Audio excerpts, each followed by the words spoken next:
Hey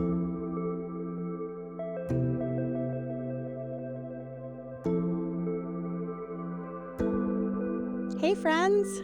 Welcome to Spirit Club, a podcast and community that is all about doing the inner work to live an aligned and, dare I say, happy life. I'm your host, spiritual guide and intuitive, Angell Kelly, and I'm here to share my teachings along with messages passed on to me from higher consciousness. I've also got incredible guests in store to help you go down all those spiritual rabbit holes. So let's go! Welcome to the club! Hey Spirit Club, thanks for joining for another solo episode. And for those of you who are watching video, you can see my new mermaid era, fiery ginger look we got going on. You know, I'm changing up my whole life, so I thought I might as well change my hair. If you can't tell, I'm not quite sure how I feel about it yet. Okay. Today we are talking about trusting yourself. We talked about trusting the universe a few episodes back, but today we're going to talk about trusting yourself. And we're talking about this today because I can tell it's a big theme on the hearts of this community. I can remember back in 2024, at the end of 2024, I put a question box up. What are you calling in for 2025? And many of you said trust in self. So that was really interesting. And then I've had many clients through angel readings and subconscious reprogramming who ultimately are looking to work on their inner trust. So buckle up, y'all. Let's break it down. Excuse me. So let's start with, how do you know if you trust yourself? So I've got 7 signs for you that you lack trust in yourself. Number 1, you put a lot of strict rules and restrictions on yourself. So do you find yourself constantly joining weight loss challenges or cutting alcohol for a month or going celibate or whatever it is? These like really strict rules on yourself. This is a sign you don't trust yourself, because without the rules and restrictions in place, or the challenge in place, or the accountability, you don't trust that you will follow through. And listen, there's a time and a place for a reset or a challenge. You know, I love a challenge. But if you're doing them constantly, it's just a sign that you keep falling out of trust with yourself. And this is like the way for you, hopefully, to meet your goals. And it's essentially saying that you think it has to be all or nothing, and you can't trust yourself to do the in-between. Okay, second sign that you might not trust yourself is that you seek a lot of external information when you have a decision to make. So again, I'm not trying to shit on you doing your research. However, this can be a sign that you don't trust yourself to make the decision. So you're, rather than going internally to see how you feel about something, you are searching for external validation, information. You're looking for the external to tell you what to do. Third sign that you may lack trust in yourself is that you waffle a lot on decisions, opinions, and how you feel about things. So do you find yourself like changing your mind 1,000 times? Like one day you tell your friend, this is how you feel about something. And then the next day you tell them this. And they're like, wait, I thought you felt this way.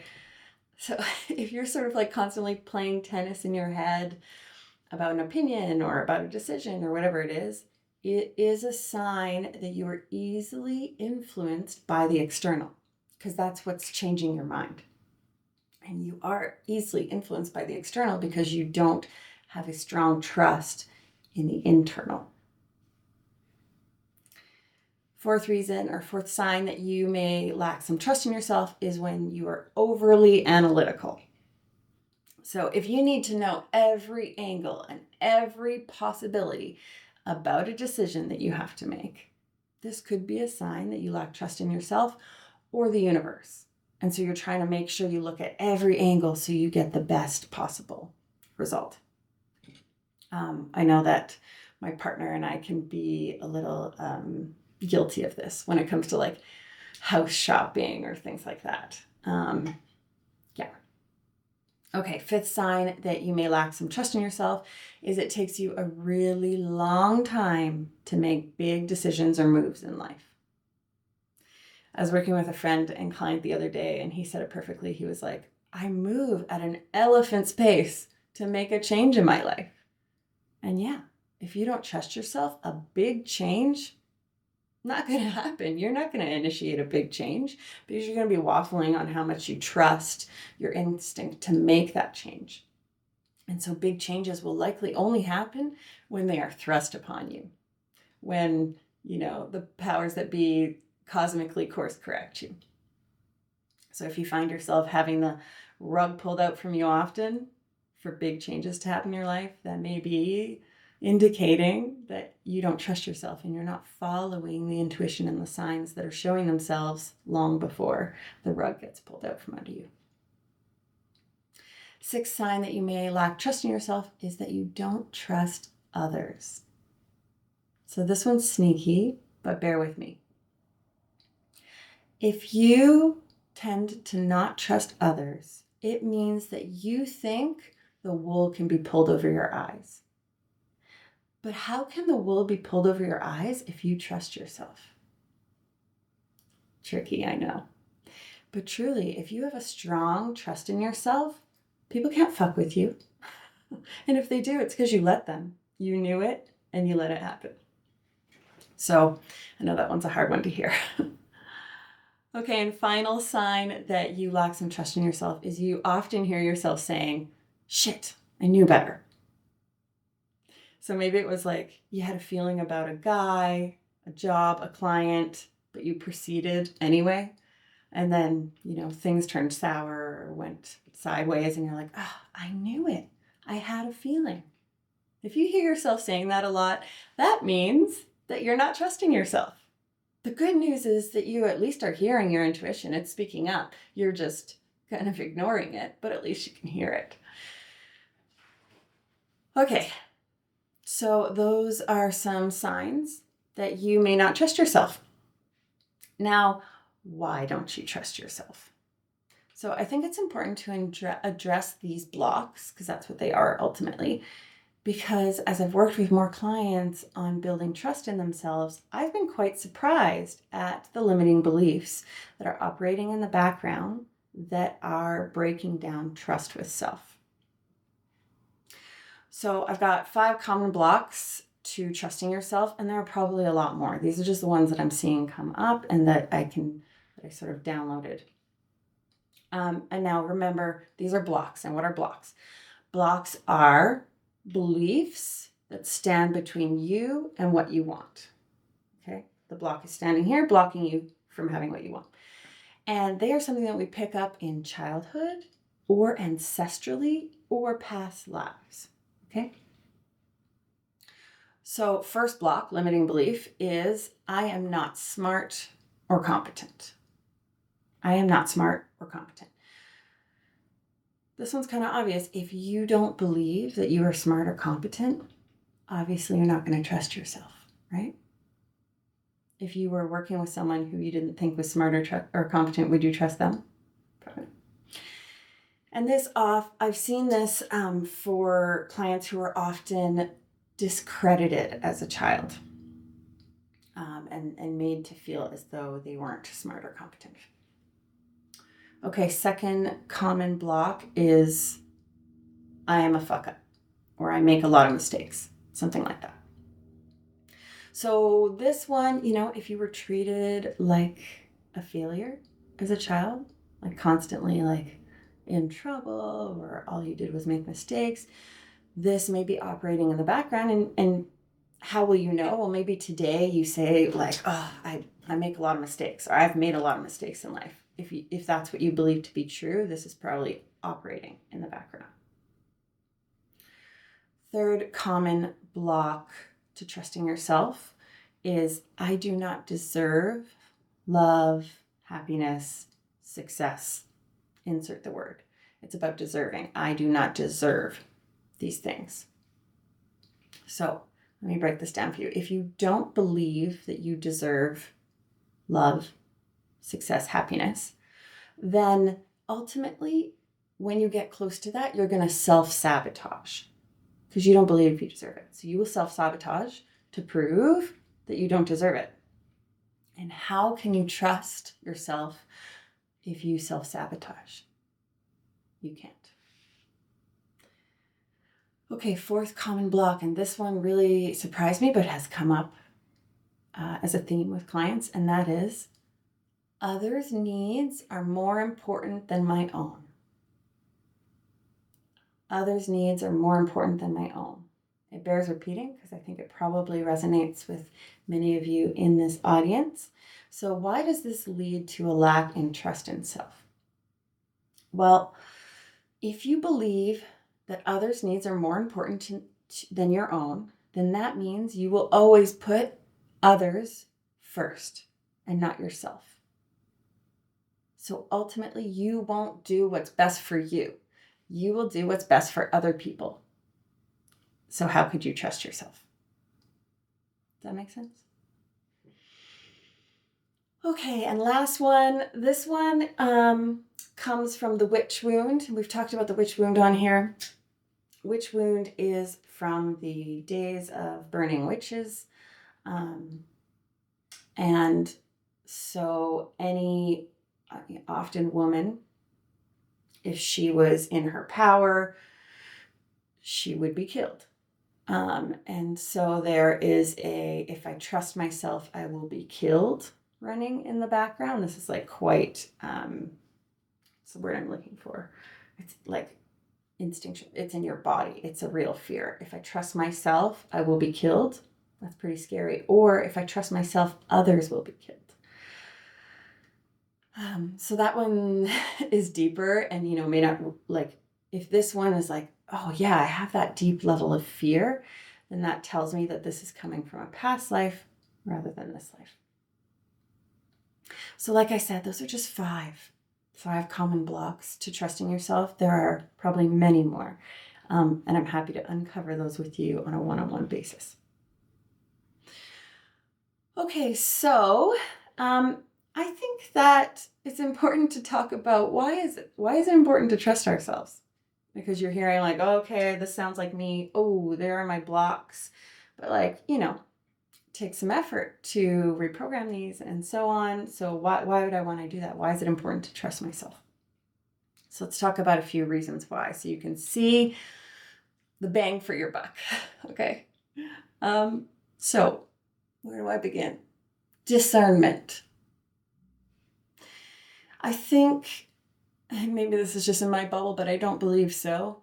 I think the last few years have shown us that the information that we can gain through media, through social media, through the internet, through reading, through research, even what we were taught in school, a lot of it has been lies or wrong or right at that time and no longer right. So what is truth? Well, if you trust yourself, you can internally reference. So when some information is being fed to you by media, who gets to serve you whatever narrative they want to serve you, you can feel into whether or not that feels right. And that, when you have that, you're unfuckwithable. I think we have to accept that there's no control on truth out there. What is truth? So the only way you can find what that is by going internal. And I actually think this is like a big shift that's happening on a collective level. Okay, another reason why having inner trust is beneficial is you're going to live a more aligned life. Simple as that. If you trust yourself, then you are going to redirect when you need to. You are going to stop when you need to. You're going to go ahead when you need to. And all those things will be soul-aligned choices. And therefore, you're going to be living a more soul-aligned life, which I know everyone here is looking for that. That is what this audience is all about. You are also going to have more aligned and harmonious relationships, because a lot of the time trusting ourselves is trusting how we feel about another person.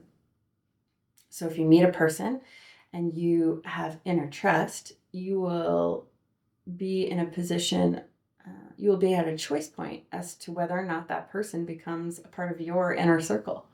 We don't always get to control that. Some are people we work with, but you get choice in the matter. And so next thing you know, when you trust yourself, your circle, you'll be surrounded by more aligned people. You're also going to have less lessons to learn. Now, we cannot avoid lessons. That is like what we're here to do as humans, live, learn lessons. However, I'm sure you can understand that a lot of the time we are learning lessons because we didn't trust ourselves, right? So if you have more trust in yourself, you spot the lesson in advance. You know what I mean? I think that one's pretty intuitive. And finally, well, not finally, there are probably many reasons why trusting yourself is important, but the last one that I came up with was increased self-trust can often result in increased discipline. So a lot of the time, the reason you don't have discipline is because you don't trust yourself. I did an entire episode on discipline. So if discipline is something you struggle with, you want to learn more about, go to episode 4. It's a good one. But generally, I can say that if you trust yourself, that means that you do what you say you're going to do, right? You do what you say you're going to do. And what does that look like? Discipline. And what does that look like in the end? Reaching more of your goals. All right, so we see the payoff to trusting ourselves. And I don't even know that I need to detail the payoff because I think we all can sense how valuable it would be to trust ourselves. And now, of course, I'm sure you want to know how. How do I increase trust in myself? And as we've talked about many times on here, healing is not linear. So rather than looking at these as steps, I want you to just think of them as like tips or entry points into healing trust with yourself. So first one is you got to do the subconscious work, right? I gave you the 5 common blocks. Those blocks, limiting beliefs, live in your subconscious. So we need to work on them on the subconscious level while we're doing these other things. So find yourself some subconscious reprogramming support. I have a subconscious reprogramming session. It'll be in the show notes. Okay, here's a little exercise that you can do. Follow through on your word in small ways. Okay, so pick one small, totally achievable action step that you can take, commitment that you can make for 1 week time. So put a time limit on it and then follow through on it. So essentially you're proving to yourself that you follow through on your word. And it's very important that you pick something very small and achievable. Because, oh my gosh, guys, do not pick something like totally difficult and unachievable.